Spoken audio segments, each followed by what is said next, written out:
Welcome to Luca and Miguel. Enjoy the video. You begin by verifying prerequisites. Make sure your iPhone has a supported carrier plan and current iOS.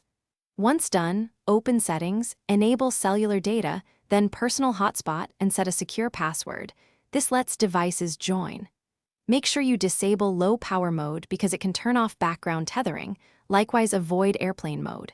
You're starting the connection now, so keep the iPhone screen active briefly, and keep the device near the client device to confirm initial pairing and network visibility. Once the hotspot is active, adjust settings to keep it alive.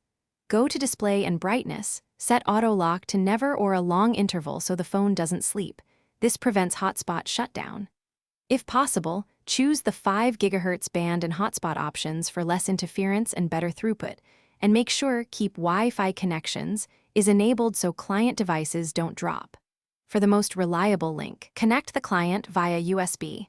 This avoids Wi-Fi sleep, and use Bluetooth only when USB isn't an option.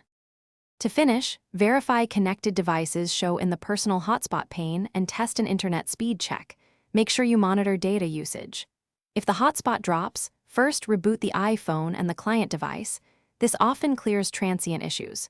If problems persist, reset network settings on the iPhone to remove corrupted settings or VPN conflicts, but remember this erases saved Wi-Fi passwords.